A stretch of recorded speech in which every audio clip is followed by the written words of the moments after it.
부추와 이것을 함께 드시면 죽어가던 혈관이 살아나고 치매가 예방됩니다. 부추에는 항산화 성분과 각종 비타민, 칼슘, 칼륨 등의 미네랄 성분이 풍부하여 간 해독에 좋고 콜레스테롤을 낮추며 당뇨 예방과 조절에 도움이 되고 심혈관 질환을 예방하는 데에도 탁월한 효능이 있습니다. 부추가 건강에 도움이 된다는 사실은 많은 분들이 알고 계시지만 부추의 효능에 대해 자세히 알고 계신가요? 부추의 효능, 함께 먹으면 보약이 되는 음식과 부추를 드실 때 주의할 점, 그리고 부추의 특별한 조리법까지 모두 알려드릴게요. 같이 먹으면 좋은 음식 첫 번째는 두부입니다. 두부는 기본적으로 단백질이 풍부하며 리놀렌산, 레시틴, 피토스테롤 등의 성분이 풍부해서 몸 안에 콜레스테롤 수치를 낮춰주고 혈액순환을 원활하게 하여 동맥경화, 심근경색, 뇌출혈 등의 심혈관 질환을 예방할 수 있습니다. 그리고 두부는 체력과 근력을 유지하는 데 큰 도움을 주는데요. 바로 두부의 풍부한 단백질 때문이죠. 근육은 매일 일정량이 새로운 근육으로 대체되기 때문에 매일 단백질을 공급해줘야 하는데요. 우리 몸에 단백질을 공급해주기 위해 정말 유용한 음식이 두부인 것이죠. 또한 두부에는 콜린이 풍부한데 콜린은 알츠하이머성 치매를 예방하는데 탁월한 효능을 발휘합니다. 그리고 두부는 건강하게 장수하는 데 도움이 되는데요. 많은 과학자들의 연구 결과 건강하게 장수한 사람들의 특징이 식물성 단백질을 꾸준히 섭취했다는 사실을 발견했고 동물성 단백질을 식물성 단백질로 바꿔 섭취했을 때 사망의 위험성이 낮아진다는 연구 결과도 있습니다. 이런 두부와 부추가 만나게 되면 심혈관 질환을 예방하는데 시너지 효과가 나오게 됩니다. 부추에 풍부한 황화아릴 성분이 혈관 내의 노폐물을 제거해주고 나쁜 콜레스테롤도 녹여주는 효과가 있는데요. 그렇게 되면 혈액은 깨끗해지고 혈액순환이 원활하게 되어 심혈관 질환을 예방할 수 있습니다. 그리고 부추에는 칼륨이 풍부한데요. 칼륨은 혈관 내에 나트륨을 배출해주는 작용을 합니다. 나트륨의 농도가 높아지면 고혈압이 발생하고 증세가 심해지면 치매까지 유발할 수 있는데요. 부추의 칼륨이 나트륨을 배출해주어 혈관의 문제를 미리미리 예방하여 고혈압뿐만 아니라 혈관성 치매까지 예방하는 효과를 누릴 수 있답니다. 문제는 부추를 먹어 이렇게 혈액순환이 좋아진다 해도 혈관 내에 호모시스테인이라는 성분은 부추를 드시는 것으로는 해결되지 않습니다. 호모시스테인은 체내에서 메티오닌이 대사되는 과정에서 생성되는 아미노산입니다. 이 호모시스테인이 혈관에 쌓이게 되면 혈관을 손상시키고 혈액 응고를 촉진하므로 심혈관 질환이 급증할 수 있습니다. 그런데 이때 두부를 함께 드시게 되면 혈관 내 호모시스테인을 제거하는데 놀라운 효과를 볼 수 있는데요. 바로 두부의 풍부한 엽산이 호모시스테인을 몸 밖으로 배출해 주는데 탁월하기 때문이죠. 이 엽산이 호모시스테인을 다시 메티오닌으로 전환시켜 독성을 완화시킬 수 있습니다. 앞에 말씀드렸다시피 두부에 단백질이 풍부하다는 사실은 알고 계실 거예요. 그런데 단백질의 양이 고기보다 훨씬 많다는 사실은 모르셨죠? 나이가 들수록 고기가 소화가 잘 안 되어 잘 안 드시게 되는 분들이 많이 있습니다. 그리고 우리나라 성인들의 단백질 섭취량이 많이 부족하다는 통계 자료도 있습니다. 두부를 드시게 되면 부족한 단백질을 충분히 보충해 주어 근육을 튼튼하게 하는 데 도움이 되고 이는 관절염과 통증을 예방하는 데에도 도움이 되는 것이죠. 그리고 두부에는 이소플라본이란 성분이 많이 들어있는데요. 이소플라본은 칼슘의 흡수를 도와주고 뼈에서 칼슘이 빠져나가는 증상까지 막아주는 효능이 있습니다. 이런 효능으로 노년기 골다공증을 예방하는 데 큰 역할을 해줄 수 있죠. 다만 이런 두부는 찬 성질을 가지고 있어 몸이 찬 분들이 드시면 소화가 잘 안 될 수 있는데요. 부추와 함께 드시면 이런 문제를 해결할 수 있습니다. 부추는 따뜻한 성질을 가지고 있기 때문에 두부의 찬 성질을 중화시켜 줄 수 있습니다. 그럼 두부와 부추를 함께 드시는 방법 알려드릴게요. 먼저 두부를 면포에 담아 물기를 빼주며 으깨주세요. 으깬 두부와 잘게 썬 부추에 계란을 넣어 반죽을 해줍니다. 그리고 달궈진 팬에 기름을 넣어 주시는데요. 이때 기름은 오메가3가 풍부한 올리브유나 들기름을 사용해 주세요. 반죽을 넣고 잘 부쳐주면 두부 부추전이 완성됩니다. 두 번째, 부추와 함께 먹으면 보약이 되는 음식은 사과입니다. 부추를 사과와 함께 드시게 되면 사과의 풍부한 항산화 물질들이 혈관을 보호하고 유기산이 우리 몸의 신진대사를 촉진해 주어 몸속에 생성되는 발암 물질들을 몸 밖으로 빠르게 배출시켜 줍니다. 부추의 효능 중 가장 중요한 것 중에 하나가 바로 이 항암 효과인데요. 부추에 있는 다양한 영양 성분과 식이섬유, 항산화 물질들 덕분이죠. 부추에는 비타민 A, 비타민 C와 같은 항산화 물질이 풍부합니다. 이 항산화 물질은 세포를 손상시키고 염증을 유발하며 노화를 촉진하는 활성산소를 제거하는 역할을 해주고 암세포의 활성을 억제하는 효능이 있습니다. 특히 비타민 A는 면역체계를 강화시켜주어 우리 몸이 암세포와 싸워 이길 수 있는 힘을 높여주는 역할을 해준답니다. 세포를 손상시키는 주범에는 프리라디칼이란 물질이 있는데요. 프리라디칼의 체내 농도가 높아지면 암세포의 발생이 급격하게 올라가게 됩니다. 이런 나쁜 물질을 부추의 비타민 C와 비타민 E가 제거해 주어 암을 예방하는 효과가 있다는 것이죠. 그리고 부추와 사과에는 수용성 식이섬유가 많이 들어있는데요. 이 식이섬유는 소화 기능을 건강하게 유지할 뿐만 아니라 특히 대장암 같은 소화계통의 암을 예방하는 데 큰 도움을 줍니다. 그리고 식이섬유가 풍부한 부추와 사과는 혈당 관리에 도움을 주어 당뇨를 예방하고 개선하는데 큰 역할을 하는데요. 식이섬유는 혈관 내에 콜레스테롤을 배출하는 데 도움을 주고 당 성분이 장에서 천천히 흡수되도록 해주어 혈당이 급격히 오르는 것을 방지해 줍니다. 이렇게 되면 췌장에서 인슐린이 분비되는데 충분한 시간을 벌어주어 췌장이 혹사되는 것도 예방해 주는 것이죠. 그럼 부추와 사과는 어떻게 드시면 좋을까요? 먼저 각종 채소로 샐러드를 만들어 드실 때 부추와 사과를 채를 썰어 함께 드셔도 정말 맛있게 드실 수 있습니다. 그리고 부추와 사과를 함께 갈아서 주스로 만들어 드셔도 좋은데요. 만드는 방법도 아주 간단합니다. 먼저 잘 씻은 부추를 적당한 크기로 잘라주시고 사과도 가운데 씨를 빼고 적당하게 잘라줍니다. 믹서기에 넣고 물 1컵, 올리브 오일을 1스푼 넣어줍니다. 올리브 오일을 넣으면 부추의 영양 성분 흡수율을 몇 배나 올려줄 수 있습니다.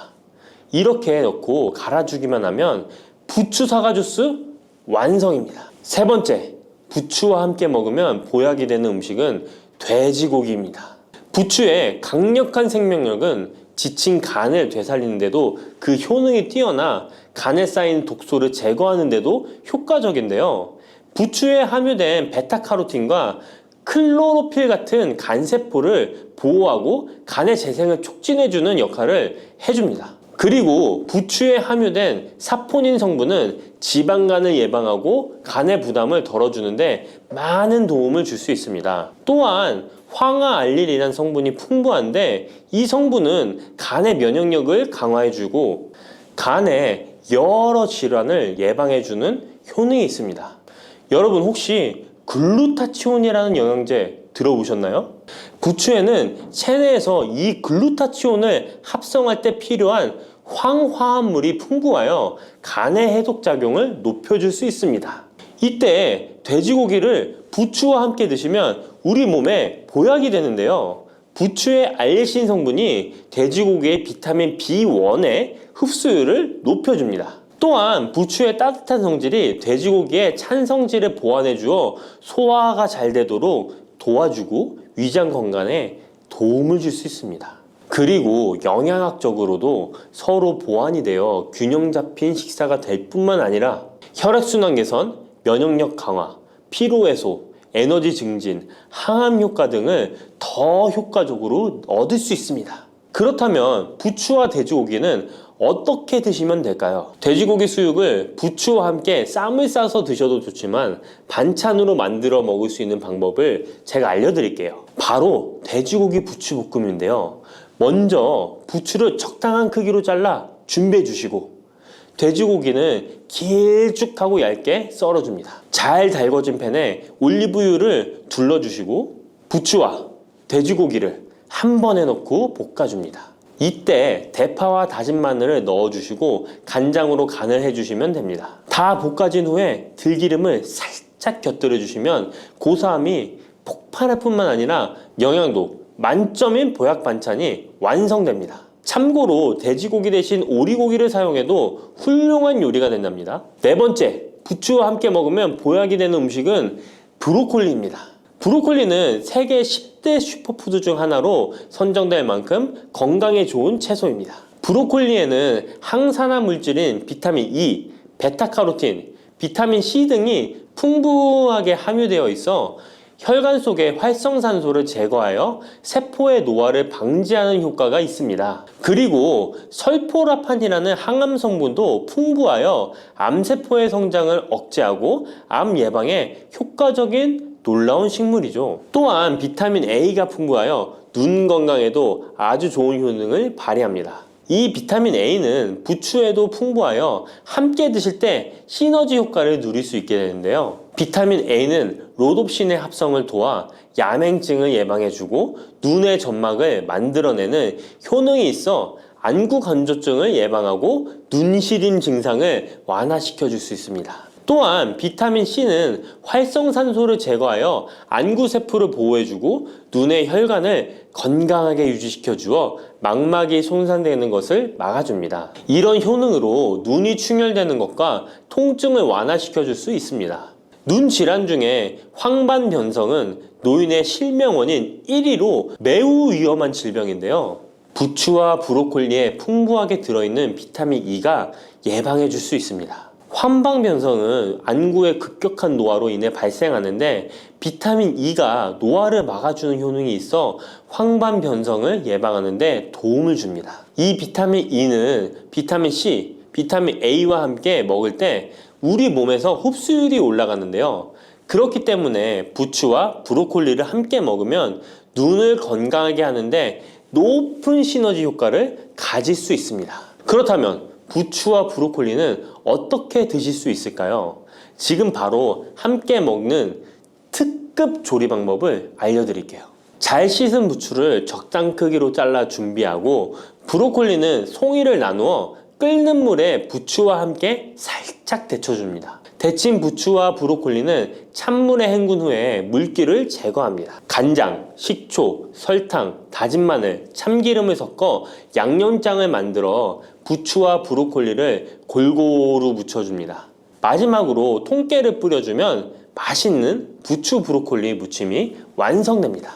이렇게 몸에 좋은 부추도 주의해야 할 사항이 있습니다. 돼지고기와 함께 먹을 때는 좋지만 소고기와는 함께 먹지 않는 것이 좋습니다. 소고기는 부추와 비슷하게 따뜻한 성질을 가지고 있습니다. 부추와 함께 드시게 되면 뜨거운 성질이 강화되어 위와 장 등의 소화기관에 강한 자극을 주게 되어 소화불량을 일으키고 복통이나 설사를 유발할 수 있습니다. 너무 많이 드시게 되면 그 열로 인해 두통과 불면증까지 오는 경우도 있습니다. 그리고 신장 기능이 약하신 분들도 부추를 드실 때 주의하시는 게 좋은데요.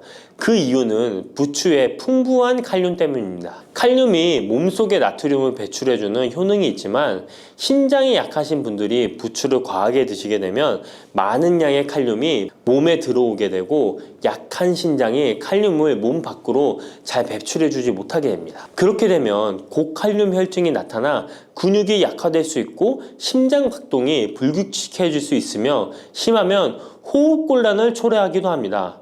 따라서 신장 질환이 있으신 분들은 몸 상태를 보면서 소량씩 드시는 게 좋겠습니다. 물렁한 복숭아 좋아하세요?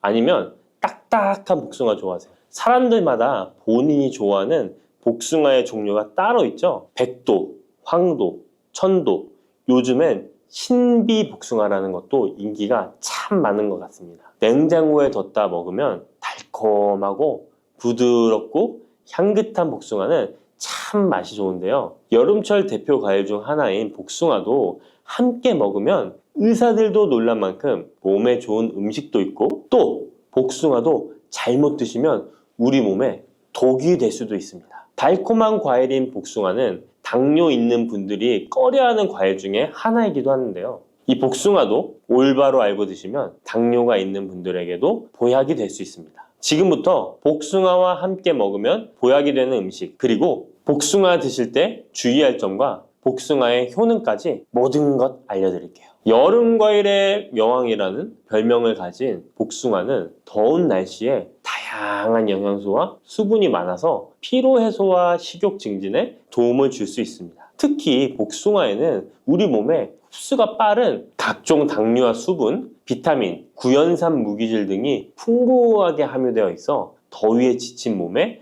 활력을 불어넣어주며, 수용성 식이섬유인 펙틴과 폴리페놀의 함량도 높아서 혈관 건강에도 좋은데요. 펙틴은 혈중 콜레스테롤 수치를 낮추는 데 도움을 주기 때문에 각종 심혈관 질환 예방에 도움이 됩니다. 또한 복숭아에 함유된 칼륨 성분은 나트륨 배출을 촉진하고 혈압을 낮추는 데 도움을 주기 때문에 고혈압, 동맥경화 등을 예방하는 데 도움이 됩니다. 풍부한 식이섬유는 장 건강에 좋은 역할을 주는데요. 소화를 촉진하고 배변의 양을 늘려 규칙적인 배변 활동에 도움을 주기 때문에 변비뿐만 아니라 장 건강 증진에도 도움이 됩니다. 특히 수용성 식이섬유는 장내 유익항균의 먹이가 되어 장내 환경을 개선하는 데 도움을 주어 장 건강과 면역력 증진에도 놀라운 효능을 발휘합니다. 또한 수용성 식이섬유는 위염, 위궤양을 예방하기도 합니다. 복숭아의 달콤함 때문에 당뇨가 있는 분들은 복숭아 먹기가 꺼려지시잖아요. 이제부터는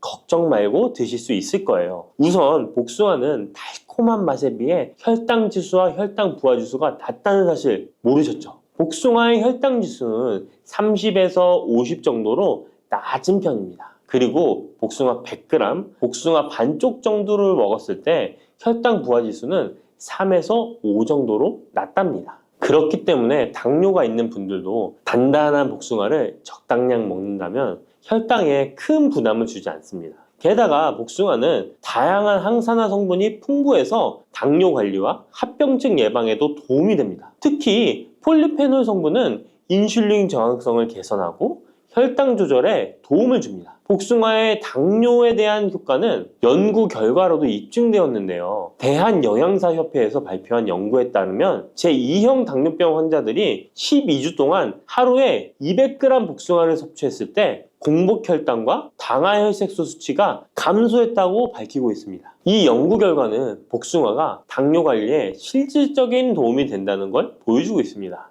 다만 모든 복숭아가 당뇨에 좋은 건 아닙니다. 물렁한 복숭아는 좋지 않습니다. 조직이 단단해요. 체내에 소화되고 흡수되는 속도가 느린 딱딱한 복숭아를 드시는 것이 좋습니다. 단단한 복숭아를 드실 때 혈당이 급격하게 오르는 것을 막아줄 수 있습니다. 반면에 너무 물렁하고 당도가 높아 보이는 복숭아는 위험할 수 있습니다. 이런 물렁한 복숭아는 부드럽고 금방 소화되기 때문에 혈당을 급격하게 치솟게 만들 수 있습니다. 당뇨 환자의 혈당 관리에는 정말 치명적일 수 있어요. 혹시 복숭아 껍질을 함께 드시나요? 아니면 껍질은 버리고 부드러운 과육만 드시나요? 사실 복숭아 껍질에는 과육보다 무려 5배나 많은 식이섬유가 들어있습니다. 이 식이섬유는 당뇨 관리에 정말 중요한 성분입니다. 식이섬유가 풍부한 식품은 혈당 상승을 억제하고 인슐린 감성을 높여준답니다. 그래서 당뇨가 있는 분들은 복숭아를 껍질째 드시는 것이 좋습니다. 복숭아 껍질의 효과는 이미 여러 연구를 통해 입증되었는데 한국식품연구원에서 발표한 연구 결과에 따르면 복숭아 껍질 추출물이 혈당을 내려주고 인슐린 저항성 개선에 효과가 있다고 보고하기도 했습니다. 껍질에 풍부한 폴리페놀과 식이섬유가 이런 효과를 나타낸 것입니다. 복숭아는 당뇨뿐만 아니라 항암 효과도 있는데요. 복숭아에는 폴리페놀, 카로티노이드 등 항산화 성분이 풍부하게 들어있어 바람의 원인인 활성산소를 제거해주기 때문입니다. 이런 효능으로 각종 암 예방에 도움이 됩니다. 또한 복숭아에 함유된 클로로겐산과 네오클로로겐산은 정상세포에는 영향 없이 유방암 세포의 성장을 억제하는 효과가 있으며 미국 워싱턴 주립대학교 연구팀에 따르면 생쥐를 대상으로 한 실험에서 복숭아 속에 화합물질이 유방암 세포의 성장과 확산을 억제하는 효능이 있는 것으로 나타났다고 합니다. 복숭아를 먹으면 안색이 좋아지고 피부 미용에도 좋아 미인이 된다는 말이 있는데요. 실제로 농촌진흥청에서 실험한 결과에 따르면 복숭아 추출물이 멜라닌 색소의 형성을 막는 데 도움을 주기 때문에 피부 미백에 효능이 있다고 보고되었습니다. 또한 복숭아에는 폴리페놀, 베타카로틴, 비타민 등이 풍부하게 함유되어 있어 노화의 원인인 활성산소를 제거해주어 노화 방지에 도움이 된답니다. 복숭아는 수분의 함량이 높아 여름철 지친 피부에 수분 공급을 도와 피부의 활력을 높이는 데에도 탁월한 효능을 발휘합니다. 또한 복숭아는 신경을 안정시켜 주는데 도움이 됩니다. 성분이 들어있어 불면증, 불안감 등을 줄여주고 풍부한 마그네슘은 스트레스와 불안 해소를 돕고 과도한 흥분으로부터 신경계를 진정시켜주는 효과가 있습니다. 복숭아에 들어있는 구연산, 아스파라긴산, 글루타민 등은 스트레스를 줄이는 데 도움을 주기 때문에 잠자리에 들기 전 복숭아를 먹으면 여름철 불면증 해소에도 도움이 됩니다. 이렇게 좋은 복숭아도 함께 먹으면 시너지가 폭발해 보약이 되는 음식들이 있습니다. 아몬드, 호두와 같은 견과류에는 불포화 지방산이 매우 풍부합니다. 이 불포화 지방산이 인슐린 감수성을 높이고 혈당을 안정시켜 주는데 여기에 복숭아의 폴리페놀이 더해지면 혈당 조절 효과는 높아지게 됩니다. 달콤한 복숭아와 고소한 견과류를 함께 드시면 당뇨 예방과 당뇨 관리에 최고인 것이죠. 그리고 많은 분들이 요거트에는 유산균이 풍부해 장 건강에 도움이 된다는 걸 알고 계실 거예요. 여기에도 복숭아를 함께 드시면 그 효과가 2배로 늘어나는데요. 복숭아에 들어있는 폴리페놀이 유산균의 활성을 높여주는데요. 이렇게 되면 장내 환경이 좋아져 인슐린 저항성도 개선되고 혈당 조절도 쉬워집니다. 계피는 인슐린 저항성을 개선하는 것으로 잘 알려져 있습니다. 매일 계피가루를 조금씩 섭취하는 것만으로도 당뇨 관리에 도움이 되는데요. 계피와 복숭아를 함께 드시면 시너지를 내서 혈당을 안정시켜 줄 수 있습니다. 이렇게 몸에 좋을 것만 같은 복숭아도 드실 때 주의하셔야 할 것들이 있습니다. 언제, 어디서든 먹기 좋은 복숭아, 통조림 잘 알고 계시죠? 복숭아 통조림을 절대 드시면 안 됩니다. 통조림 복숭아에는 설탕의 함량이 매우 높기 때문입니다. 많은 설탕이 들어가 있을 뿐만 아니라 복숭아 자체도 물렁물렁하여 드시게 되면 혈당이 급격히 올라가게 됩니다. 당뇨 환자에겐 치명적일 수 있을 뿐만 아니라 건강한 사람도 자주 드시게 되면 췌장이 망가지고 각종 심혈관 질환의 위험이 높아질 수 있습니다. 게다가 통조림 가공 과정에서 영양소 손실도 많이 일어나게 되는데요. 비타민 C와 폴리페놀 같은 중요한 영양소가 파괴될 수 있습니다. 이렇게 되면 당뇨 관리에 도움되는 성분뿐 아니라 건강에 좋은 여러 영양 성분이 사라져 그냥 단맛 나는 젤리? 비슷한 음식을 먹는 것과 마찬가지가 되는 것입니다. 그러니 통조림 말고 반드시 싱싱한 복숭아를 드시기 바랍니다. 또한 복숭아에도 부작용이 있는데요. 복숭아 알러지 많이 들어보셨죠? 복숭아 알러지가 있거나 복숭아를 먹었을 때 두드러기, 호흡곤란, 설사, 발작 등의 증상이 발생한다면 복숭아는 피하는 것이 좋습니다. 또한 복숭아는 식이섬유의 함량이 높아서 과도하게 많이 먹게 되면 설사, 복통 등의 부작용이 발생할 수 있으니 과다 섭취는 피하시기 바랍니다. 지방 함량이 높은 음식과 함께 섭취하면 복숭아의 유기산이 지방 분해를 막아 배탈을 유발할 수 있습니다. 복숭아 씨앗에는 아미그달린 성분이 많이 들어있기 때문에 과다 섭취 시 사이안화물 중독에 의해 구토나 간 손상, 호흡곤란, 동공 확장, 현기증 등의 부작용이 발생할 수 있으니 복숭아 씨앗 섭취는 절대 하시면 안 됩니다. 복숭아 보관은 어디에? 어떻게 하시나요? 냉장고 아니면 상온에 보관하실 텐데요. 일단 복숭아는 구입한 당일이나 다음날 바로 드시는 것이 좋습니다. 상온에서 2에서 3일 정도 보관했다가 드시면 맛이 가장 좋습니다. 그런데 구매한 양이 많아 전부 못 드시게 되면 냉장 보관하시기 바랍니다. 냉장 온도는 5도 정도의 온도로 유지해 주는 것이 좋습니다. 너무 차갑게 하시면 단맛이 떨어질 수 있으니 추천드리지 않습니다. 그러면 냉장 보관한 복숭아는 바로 꺼내 먹어도 될까요? 시원해서 좋을 수 있지만 먹기 1시간 전에 꼭 상온에 꺼내 두었다가 드시는 것을 추천드립니다. 8도에서 13도 사이가 복숭아가 가장 맛있는 온도입니다. 상온에 잠시 두면 냉장고의 차가운 온도가 풀리면서 복숭아의 달콤함이 살아납니다.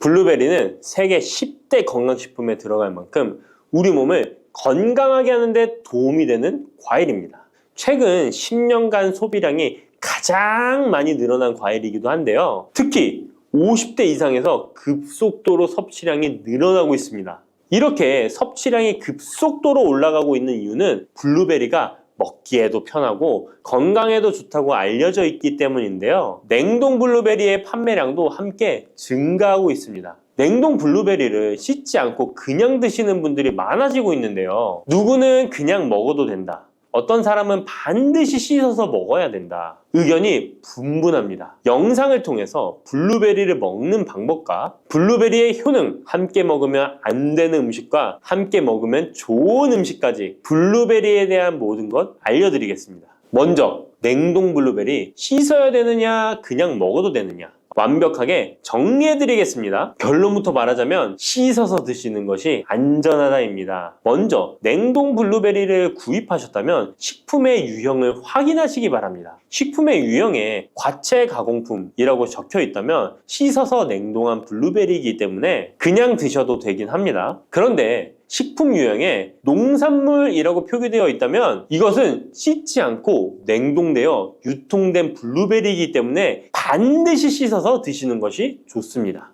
그런데 간혹 식품의 유형이 표기되어 있지 않은 제품들도 있는데요. 이런 제품도 씻어서 드시는 게 좋겠죠? 2022년 한국소비자연맹에서 현재 시중에서 판매되고 있는 냉동과일, 블루베리, 망고, 딸기 등의 제품을 선정하여 안정성 평가를 했는데요. 과체 가공품 같은 세척과일 제품에서 미생물, 잔류농약, 곰팡이, 독소 등의 검사에서 규격 기준에는 적합하긴 했지만 미생물과 잔류농약이 검출된 제품들도 있었습니다. 이 자료를 바탕으로 한다면 냉동 블루베리 제품도 이미 씻어서 유통이 되고 있다고 할지라도 한번 씻어서 드시는 것이 좋겠습니다. 블루베리를 씻는 방법은 흐르는 물에 30초 정도만 씻어주면 되는데요. 깨끗이 씻는다고 블루베리를 물에 오래 담가두거나 흐르는 물에서도 오래 씻으면 안 됩니다. 블루베리에 함유된 안토시아닌 성분은 수용성이기 때문에 영양소가 다 빠져나가 버릴 수 있습니다. 잔류농약 또한 수용성이기 때문에 흐르는 물에 30초 정도만 씻어도 충분하니까 걱정하지 말고 드셔도 됩니다. 블루베리는 특별히 생과일보다 냉동 블루베리가 안토시아닌의 함량이 높아집니다. 시드니의 뉴사우스 웨일즈 대학의 연구진이 블루베리를 건조, 냉장, 냉동했을 때 핵심 영양소가 어떻게 변화되는지 실험을 했는데요. 안토시아닌의 함량이 블루베리 1g당 생과일일 때 7.2g이었는데 냉장 보관하여 2주가 지났을 때 5.7mg으로 줄었고 건조했을 때는 4.3mg으로 더욱 줄었습니다. 그런데 냉동 한 달 후에는 8.1mg으로 생과일 때보다 늘어났고 냉동 3달이 지나자 7.9mg으로 소폭 줄었지만 역시 생과일 때보다는 많은 함량이 확인되었습니다. 실험 결과만으로만 보면 블루베리는 냉동으로 드시는 것이 가장 많은 영양 성분을 섭취할 수 있다는 말이 되겠네요. 추가로 눈 건강이나 심혈관 질환, 당뇨 등에 도움이 많이 되는 이 안토시아닌 함량이 개런티된 영양제도 많이 나와 있으니 꼭 블루베리, 빌베리와 같은 영양제를 드시려면 건강기능식품으로 제조된 안토시아닌 함량이 최소 50mg 들어있는 제품을 드시면 좋겠죠? 그렇다면 다른 채소나 과일은 냉동했을 때 핵심 영양소의 함량이 어떻게 될까요? 영양소에 따라 보존력이 강한 것도 있고 약한 것도 있는데요. 딸기의 한 종류인 라즈베리는 폴리페놀이 핵심 영양소인데요. 생과일 때보다 냉동일 때 킬로그램당 폴리페놀의 함량이 100mg 정도 상승하는 것으로 나타났습니다. 당근의 경우에는 핵심 영양소가 베타카로틴인데요. 냉동 보관했을 때 3개월이 지나면 베타카로틴의 함량이 현저히 감소하는 것으로 확인되었습니다. 이렇듯 냉동 채소, 냉동 과일은 핵심 영양 성분에 따라 함량이 높아질 수도 있고 낮아질 수도 있습니다. 냉동 블루베리를 구입하셔서 보관할 때는 주의할 사항이 있습니다. 판매되는 냉동 블루베리는 대량으로 포장되어 있는데요. 한 번에 드실 수 없는 양이죠. 냉동 블루베리는 해동해서 드시게 되면 녹으면서 안토시아닌까지 함께 녹아 나오기 때문에 냉동실에서 꺼내 바로 드시는 것이 좋습니다. 혹시나 해동이 되었다면 다시 냉동하시면 안 됩니다. 해동이 되면서 미생물이 증식을 하게 되며 그 상태로 냉동을 하면 미생물까지 함께 냉동이 되고 그것을 드시게 되면 복통, 설사를 유발할 수 있습니다. 자, 이제 블루베리의 효능에 대해 알아보겠습니다. 블루베리의 핵심 영양소인 안토시아닌은 폴리페놀의 일종으로 식물에 많이 함유된 청자색을 띠는 성분인데요.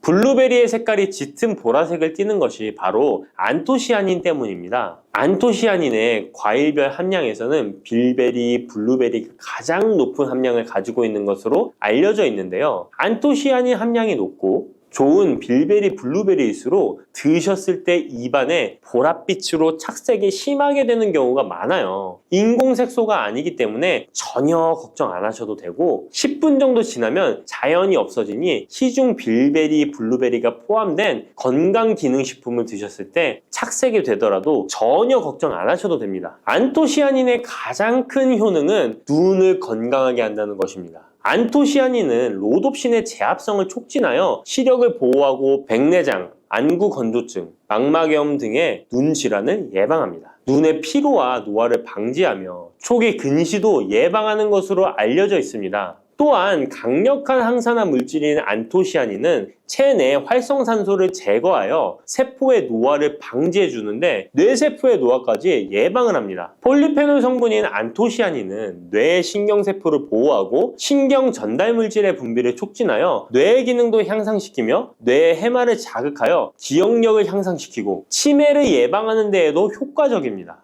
테로스틸벤 성분이 뇌의 신경 전달 물질인 도파민과 노르에피네프린의 분비를 촉진하여 집중력을 향상시키는 데에도 도움을 주는 것으로 알려져 있습니다. 간단히 말하자면 블루베리를 꾸준히 섭취하시면 기억력, 집중력을 향상시키고 치매를 예방하는 데에도 조금이나마 도움을 줄 수 있다는 것이에요. 또한 활성산소를 제거하는 안토시아닌은 피부 미용에도 좋은 효능을 발휘하는데요. 피부 노화를 방지할 뿐만 아니라 염증을 제거하고 억제하는 효과도 있어서 여드름, 피부를 개선하는 데에도 도움이 됩니다. 또한 비타민과 미네랄이 풍부하여 피부를 건강하게 유지하고 풍부한 안토시아닌과 비타민C는 피부의 수분을 유지하는 데 도움을 주어 주름을 예방하고 피부톤을 밝게 하는 데에도 도움을 줍니다. 그리고 풍부한 식이섬유는 장의 운동을 촉진시켜주고 장내의 노폐물을 흡착하고 배출시켜 피부 트러블을 개선하는 효과도 있습니다. 나이가 들면서 머리숱도 많이 줄어들게 되어 탈모로 걱정하시는 분들도 늘어나는데요. 블루베리는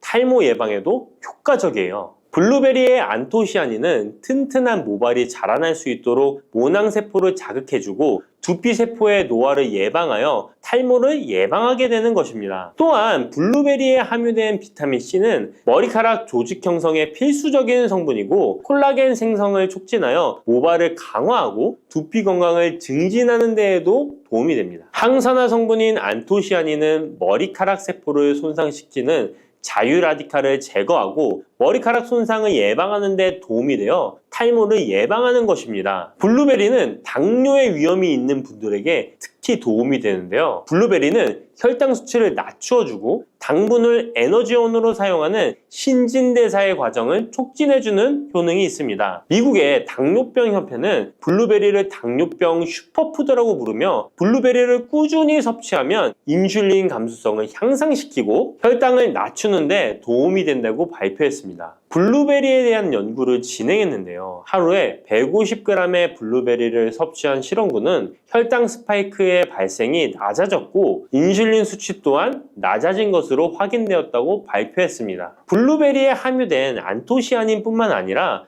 칼륨, 비타민 B6는 심장 건강을 지키는데 도움을 주는데요. 이 성분들은 체내 콜레스테롤과 혈액의 지방을 감소시켜 혈액순환을 원활하게 해줍니다. 이런 효능으로 심장마비나 협심증을 일으키는 죽상동맥경화증을 예방하는 데 도움을 주게 됩니다. 또한 호모시스테인이 체내에 과하게 축적되면 혈관을 손상시키고 혈전을 생성하여 심장마비, 뇌졸중 등의 심혈관 질환을 유발할 수 있는데요. 블루베리의 풍부한 엽산과 비타민 B6는 호모시스테인의 축적을 방지하여 심혈관 질환을 예방할 수 있습니다. 블루베리는 많이 드시는데 블루베리 잎에는 관심이 별로 없는 것이 사실인데요. 블루베리 잎이 열매의 항산화 효능보다 뛰어나다는 사실 알고 계신가요? 블루베리 잎은 열매보다 안토시아닌 함량이 높고 또한 폴리페놀의 일종인 클로로겐산의 함량도 높아 열매보다 항산화 효과가 20에서 30배 높은 것으로 알려져 있습니다. 놀랍지 않나요? 이러한 블루베리 잎은 차로 우려서 드시면 되는데요. 물 1리터에 잎 4g을 넣고 10분 정도 끓인 후에 식혀서 드시면 됩니다.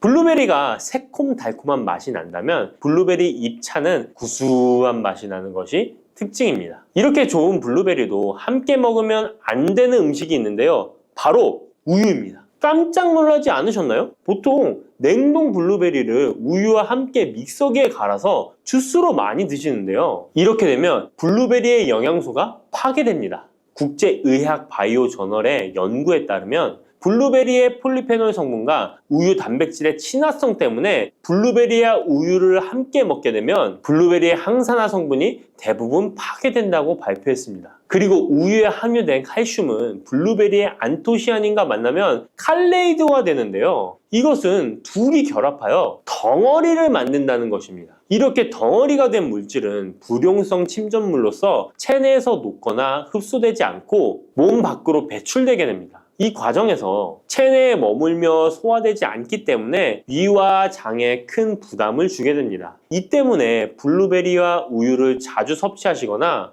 위와 장이 약하신 분들이 드실 경우 위장에 염증을 유발할 위험이 있습니다. 특히 신체 기능이 많이 떨어져 있는 나이가 많으신 분들이 이렇게 드시면 위장에 안 좋을 수 있으니 주의하시기 바랍니다. 블루베리 주스를 만들어 드실 때는 우유 대신 오트밀이나 물을 첨가하여 드시는 것이 좋겠습니다. 우유가 블루베리와 맞지 않는다고 해서 요거트도 맞지 않는 것은 아닙니다. 요거트는 발효 과정을 거쳐 단백질이 쉽게 분해되기 때문에 항산화 성분의 흡수율을 높여줍니다. 요거트에 냉동 블루베리를 얹어서 먹는 것은 좋은 블루베리를 먹는 방법이 되겠습니다. 블루베리를 드실 때 주의하셔야 할 분들도 있습니다. 블루베리에는 살리살신이라는 성분이 있는데 이것 때문에 알레르기 반응을 일으키는 분들이 있습니다. 블루베리를 드시면 입술이 붓거나 간지러운 증상이 나타나고 복통과 설사의 증상이 나타난다면 즉시 블루베리 섭취를 중단하셔야 합니다. 그리고 블루베리에는 혈액을 묽게 만드는 비타민 K가 풍부하게 함유되어 있는데요. 심장질환이나 뇌혈관 질환 등으로 이미 아스피린과 같은 혈전 용해제를 복용하고 계신 분들이 블루베리를 과잉 섭취하게 되면 문제가 발생할 수 있으니 섭취를 주의하셔야 합니다. 또한 사람에 따라서 블루베리가 일시적으로 혈당을 낮추는 효과가 있기 때문에 당뇨가 있는 분들이 블루베리를 과잉 섭취할 경우에 저혈당 증세도 나타날 수 있습니다. 어떤 음식이든 각자 자신의 체질에 맞게 드시는 게 가장 좋겠습니다. 따뜻한 생강차 한 모금이 생각이 많이 나는데요.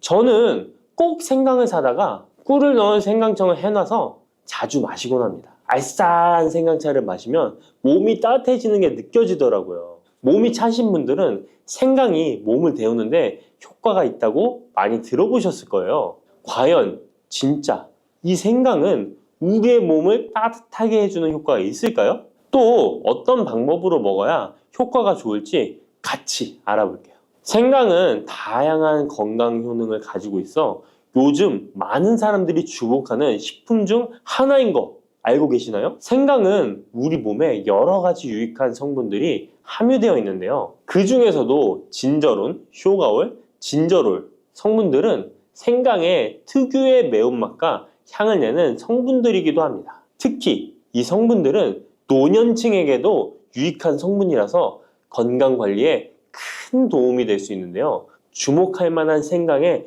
대표적인 성분 3가지 바로 소개해 드릴게요. 생강의 첫 번째 성분은 진저론입니다. 진저론은 생강에서 가장 대표적인 활성 성분으로 생강의 매운맛과 특유의 향을 담당하고 있는데요. 진저론은 항산화 효능이 뛰어나며 세포 손상을 막아주고 노화를 예방하는 데 도움이 됩니다. 또한 진저론은 소염 작용을 가지고 있어 염증을 줄이고 통증 완화에도 효과가 있는데요. 류머티즘 관절염, 근육통, 기타 염증성 질환에 이 성분이 도움을 줄 수 있고 면역력을 증강시키는데 중요한 역할을 해서 특히 면역력이 약해질 수 있는 노년분들에게 매우 유익한 성분입니다. 생강의 두 번째 대표 성분은 쇼가올입니다. 쇼가올은 생강을 건조하거나 가열했을 때 생기는 물질인데요. 이 성분은 항암 효과가 있다고 알려져 있어 암 예방에 효과가 있습니다. 쇼가올은 진저론보다 강력한 항염증 작용을 하는데요. 이 성분은 염증을 유발하는 물질인 프로스타글란딘의 생성을 억제하는데 매우 효과적인 것으로 밝혀졌습니다. 쇼가올은 소화기 계통에 유익한 성분으로 유명한데요. 위의 점막을 보호하고 위염을 예방하며 소화불량을 개선하는 데 유용하며 위장을 자극하여 소화를 돕고 변비를 완화하는 데 중요한 역할을 합니다. 소화 기능이 떨어지기 쉬운 노년층에게 특히 유용한 성분입니다. 생강의 세 번째 대표 성분은 진저롤입니다. 진저롤은 생강을 신선한 상태에서 섭취할 때 함유되어 있는 성분인데요. 이 진저롤은 진통 효과가 뛰어나고 항염증 작용을 통해 몸의 염증을 줄이는 데 도움을 줍니다. 이 성분은 혈액순환을 촉진하고 체온을 올려주는 효과가 있어 특히 수족냉증에 효과적입니다. 어르신분들 중 혹시 겨울만 되면 손과 발이 차신 분들이 있으신가요? 생강의 이 성분은 노년층에게 자주 겪는 손발 차가운 문제를 해결하는 데 큰 도움이 될 수 있습니다. 또한 항균과 항바이러스 성질을 가지고 있어 감염 예방에 도움을 받을 수 있으므로 호흡기 질환을 예방하고 증상을 완화하는 데 효과적인 성분입니다. 혹시 중국의 성인 공자를 아시나요? 누구든지 한 번쯤은 들어보셨을 텐데요. 공자는 살아생전에 먹는 음식도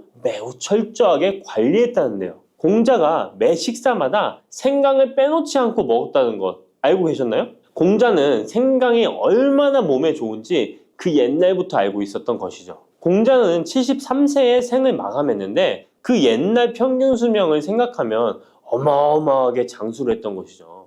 이렇게 건강에 좋은 생강이 왜 그렇게 좋은지, 생강이 이 우리 건강에 어떤 도움이 되는지 4가지 주요 효능을 소개해 드릴게요. 생강의 효능 첫 번째는 면역력 강화입니다. 서울대 노화연구소에서 꼽은 면역력에 좋은 식품 3가지 안에 이 생강이 포함되는 거 알고 계셨나요? 생강에는 아까 소개해드렸던 3가지 성분 진저론, 쇼가올, 진저롤이 포함되어 있어 면역력을 강화하는 데 매우 효과적입니다. 특히 항염증 효과가 뛰어나 몸의 염증을 줄여주고 면역 체계가 더 강하게 작동하도록 도와주는데요. 면역력이 떨어지기 쉬운 노년층에게는 자주 섭취하는 것이 좋은 식품입니다. 생강을 꾸준히 섭취하면 감기나 각종 질병에 걸리는 확률을 낮출 수 있다는 거 잊지 마세요. 생강의 두 번째 효능은 항산화 효과입니다. 미국 국립암연구소가 꼽은 항산화 식품 1등급인 생강은 진저론과 쇼가올 같은 성분이 포함되어 있는데요. 이 성분들은 강력한 항산화 효과를 가지고 있으며 이 항산화 물질은 우리 몸에서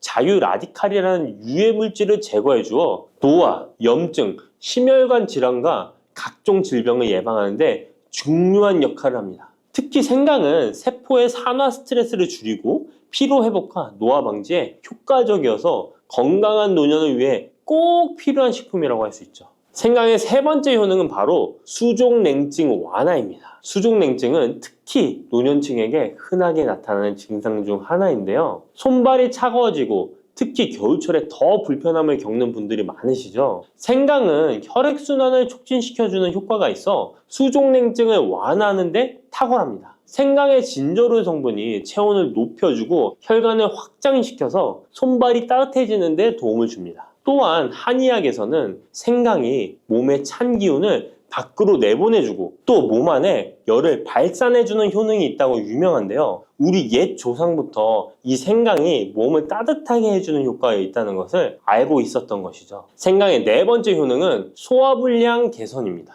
예전처럼 많이 먹지도 않았는데 속이 더부룩하신 분들 많이 계시죠. 소화불량은 나이가 들면서 자주 겪게 되는 문제인데요. 생강은 소화불량을 개선하는데 매우 효과적입니다.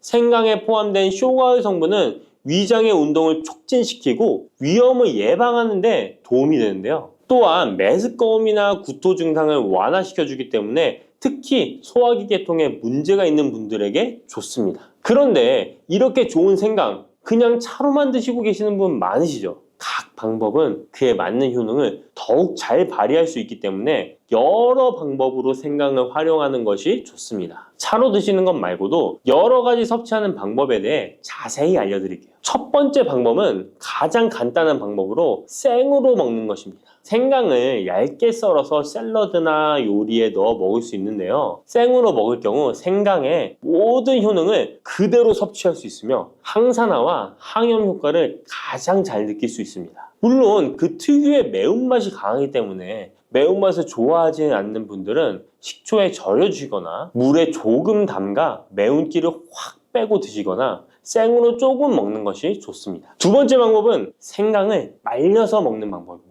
생강을 건조해서 차나 국물에 넣어 먹을 수 있는데요. 볕이 잘 들고 통풍이 잘 되는 곳에 말리셔도 되고 아니면 음식 건조기에 넣고 말리셔도 됩니다. 말린 생강은 소화 기능을 더욱 돋고 소염작용을 강화하는 데 효과적입니다. 또한 말린 생강은 장시간 보관이 가능하고 생강의 매운맛이 부드럽게 중화되어 편하게 섭취 가능한데요. 체온을 높여주는 효과가 있어 겨울철에 특히 유용합니다. 차로 끓여 마시면 몸을 따뜻하게 해주고 피로 회복에도 도움이 됩니다. 세 번째 방법은 생강을 가루로 내서 먹는 방법입니다. 생강가루는 다양한 요리에 활용할 수 있고 특히 음료나 디저트에 넣어 먹기에 좋은데요. 혹시 진저맨 쿠키라고 들어보셨나요? 크리스마스에 자주 보이는 쿠키인데요. 외국에서는 진저맨 쿠키라고 쿠키 반죽에 생강가루를 넣어 겨울철 생강을 먹기 싫어하는 아이들에게 주는데요. 이렇게 가루 형태로 만들게 되면 생강의 매운맛을 부드럽게 즐길 수 있고 물에 타서 마시거나 다양한 요리에도 넣어 드실 수 있고 또한 소화 기능을 돕고 약간의 진통 효과까지 누릴 수 있습니다. 그냥 생강만 드시게 되면 너무 맵다고 하시는 분들 있으신가요? 혹시 생강의 향이 너무 강해서 조금 옅게 드시고 싶은 분도 있으실 텐데요. 그런 분들은 주목해 주세요. 생강과 잘 어울리는 식품 몇 가지 소개해 드릴게요. 생강과 잘 어울리는 식품 첫 번째는 레몬입니다. 레몬과 생강은 궁합이 아주 좋은데요. 레몬은 비타민C가 풍부해서 면역력 강화에 도움을 주고 생강은 항산화 작용을 하는데요.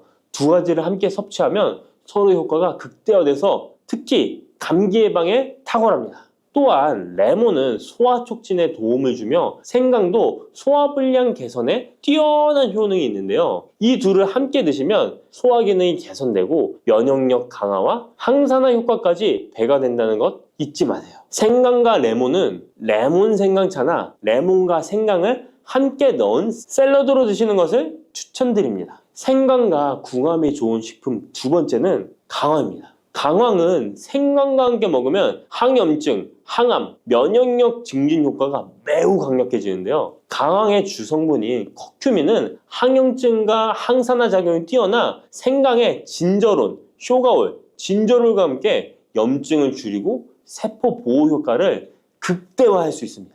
또한 강황은 면역력을 강화하는 데도 중요한 역할을 하는데요. 생강과 강황은 두 가지 모두 소염작용이 뛰어나기 때문에 관절염이나 염증성 질환을 앓고 있는 사람들에게 매우 뛰어난 작용을 합니다. 강황 생강차는 특히 겨울철에 체온을 올려주는 효과가 있어 겨울철 몸이 차신 분들, 수족냉증이 있으신 분들에게 추천드립니다. 생강과 같이 먹으면 좋은 식품 세 번째는 꿀입니다. 겨울철 꿀에 생강을 담가 차로 드시는 분들 많으시죠? 꿀은 생강과 함께 섭취하면 그 효능이 배가 되는데요. 꿀은 항균과 진정 효과가 있어 생강의 자극적인 맛을 부드럽게 해줄 뿐만 아니라 또한 꿀은 피로 회복에 좋고 생강과 함께 먹으면 소화불량 개선에도 도움이 됩니다. 꿀 생강차는 속을 따뜻하게 해주고 위와 목을 따뜻하게 해주어 감기 증상이나 기침 완화에도 좋은 음료입니다.